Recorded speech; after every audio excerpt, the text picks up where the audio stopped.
Bonjour à tous, bienvenue dans l'émission 6 minutes chrono, le rendez-vous quotidien de la rédaction de Lyon Capitale aujourd'hui.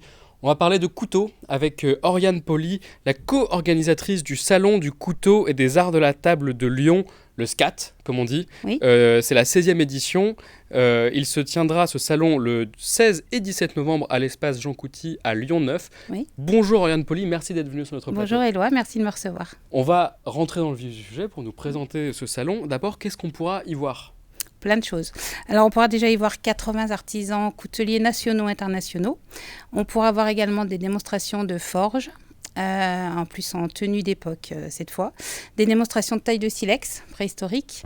On pourra y voir également de la gravure sur métal avec une japonaise, Mali Riekro, qui vous fait ça en direct. Les 2 après-midi, il y aura des parcours de coupe intercouteliers. Bon là, toujours des petits mots un petit peu... c'est plein de testostérone, ces hommes-là. Voilà, on aura également cette année, avec l'association Échelle 1 et l'école normale de Lyon, en fait, ils ont recréé l'année dernière, on avait la baliste qui était... le premier lance-boulet en fait, Ouais. et cette année on a le polybolos. Ils ont recréé comme à l'époque gréco-romaine. Alors, faut que vous disiez ce que c'est le polybolos. Voilà, c'est la première arbalète automatique gréco-romaine.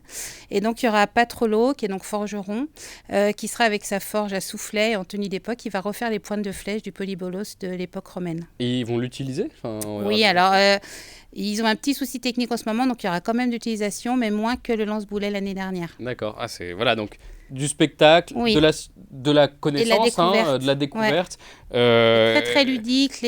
Justement, on peut venir avec les enfants puisque les enfants vont apprendre plein de choses et quand ils voient le métal qui se transforme en fait en chewing-gum, ils sont... Enfin, chewing-gum, c'est un petit peu... Ouais, mais qui se travaille finalement. Exactement. Voilà, c'est une question que j'avais. On peut venir en famille, vous y avez répondu. Oui. On n'est pas obligé d'être un expert du couteau, Non. c'est pas un salon professionnel. Alors, j'aurais même tendance à dire au contraire, parce que les amateurs de couteaux vont être là dès le samedi matin. Il y a même des gens qui peuvent faire 1000 km pour venir voir un coutelier précisément. D'accord. Parce qu'il y a des gens qui font que les salons, ils peuvent les voir qu'à ces moments-là. Et après, on a effectivement pour toute la famille plein de choses à découvrir. Et on peut découvrir justement ce qui est important dans le salon du couteau, c'est que souvent les gens, quand on parle couteau, vont voir un petit peu un objet d'autodéfense. Et là, c'est pas ça du tout, c'est vraiment de l'artisanat d'art. Ouais. Vous allez avoir des pièces qui vont être magnifiques, vous pouvez même pas penser que ça existe. D'ailleurs, c'est C'est salon un du régal. couteau et des arts de la table. Il y a le mot Puisqu'il y a- art, c'est pas pour rien. Voilà, c'est ça. Et l'art de la table, ça va être surtout dans les couteaux à découper, en fait. Est-ce que vous pouvez nous donner le thème ? Je crois que chaque année, il y a un thème. Alors, chaque année, il y a un concours intercoutelier qui va donc récompenser 3 couteliers. Cette année, c'est le couteau de l'agriculteur. Et nous avons d'ailleurs un agriculteur de la Moret dans le Pré qui va être président du jury, qui va D'accord. venir voir pour le côté pratique, en fait. Pas le côté technique que nous, autres jurys, nous analyserons. Mais lui, en fait, va donner son couteau pratico-pratique pour l'utilisation au quotidien. Et parmi toutes ces propositions, est-ce que vous avez un coup de cœur personnel ? On veut quand même le coup de cœur de la Alors- co-organisatrice. Alors, j'ai plein de coups de cœur de mais couteliers parce que ils sont j'adore difficiles. j'adore mes couteliers. Donc, c'est compliqué de donner un nom sur les 80 qui seront là. Après, je vous ai amené un couteau. Donc là, je vais le montrer parce que je Ouais. suis assez fière. C'est un local. C'est Éric Depère qui est cour d'Herbourville. Il a créé le couteau Lauriane en mon honneur. Donc, je suis assez d'accord. fière de ça. Vous pouvez bien le montrer. Je montre là. Voilà. Donc, c'est un couteau qui est en molaire de mammouth. Puisqu'il faut savoir qu'on a donc on a de la molaire de mammouth stabilisée ou de l'ivoire de mammouth maintenant sur les couteaux. On a une lame en damas et on a un mitrage en damas. D'accord, donc c'est vraiment C'est un une très bel objet. voilà, ouais. c'est un œuvre d'art. Voilà. Et Et après, il y aura plein de choses aussi. Donc voilà, Éric Depère, c'est important puisque c'est un local. Ouais, bien sûr. On a aussi donc de la taille de silex. Je vous ai amené quand même pour vous montrer. Alors, vous pouvez dire un mot ? Qu'est-ce que Voilà, c'est que la alors taille ça de en fait, silex, en ceux fait qui ne c'est connaissent pas. Kevin Chartier qui s'occupe du musée de la pierre à fusil. Ouais. Et qui en fait refait des silex comme du temps de la préhistoire et vous explique pourquoi ils avaient telle ou telle pièce, parce qu'il y avait aussi des pièces d'outillage au quotidien, hein, et pourquoi ils s'en servaient à l'époque.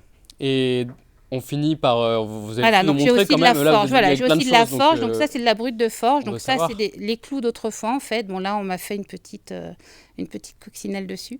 Mais en fait, voilà, c'est pour montrer comment ils travaillent. Et ça, des clous, ils vont sûrement en faire sur place. Et des petits couteaux aussi, comme ça. Donc brut voilà, de forge, on un appelle bel ça. aperçu de ce qu'on pourra Voilà. avoir. Donc des beaux Exactement. objets, des objets d'histoire, C'est des ça. objets d'artisanat, de savoir-faire aussi Ouais. avec du local. C'est ça.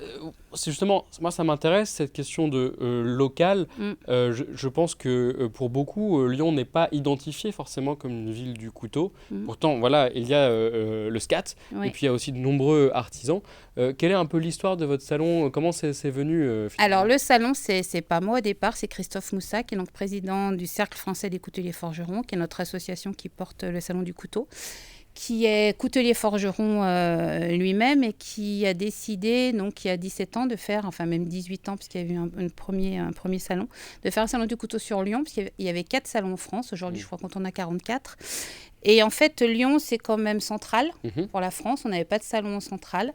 Et on a aussi la ville de la gastronomie où il y a pas mal justement pour tout ce qui est couteau à découper, couteau de table. Et donc, il est venu nous chercher, la coutellerie Poly, puisque nous, on est donc coutelier sur Lyon depuis 1847, 7e génération. Donc une maison, voilà, c'est ça.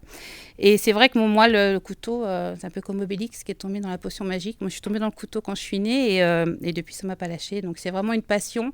Et ce salon, je le fais avec passion. J'essaye de m'occuper correctement de mes couteliers qui viennent parce que, enfin, c'est pas les miens, c'est pas de l'appartenance, mais j'ai envie qu'ils passent un bon moment. J'ai envie qu'ils soient contents de se retrouver. Et voilà, qui vendent des pièces. Ils ne sont pas forcément de la région lyonnaise? Ah non, pas du tout. Ils viennent de toute la France? J'ai même des Corses. D'accord. J'ai 2 Corses, j'ai des Italiens. Non, on a toute la France qui vient, Donc voilà, de toute l'Hexagone. Et vraiment, le coutellerie d'art, il faut venir voir parce que vous ne pouvez pas vous imaginer des choses qu'ils arrivent à faire en couteau. C'est merveilleux. Quand vous rentrez là-dedans, vous ressortez, vous avez plein de paillettes dans les yeux. Ce sera le mot de la fin. En tout cas, ça donne envie d'y aller. Mais il faut venir. Merci d'être venu sur notre plateau. À vous. Quant à vous, merci d'avoir suivi cette émission. Donc, vous l'avez noté, le Salon du couteau et des arts de la table de Lyon, le 16 et 17 novembre à l'espace Jean Couty, dans le 9e arrondissement lyonnais. Merci d'avoir suivi cette émission. À très bientôt.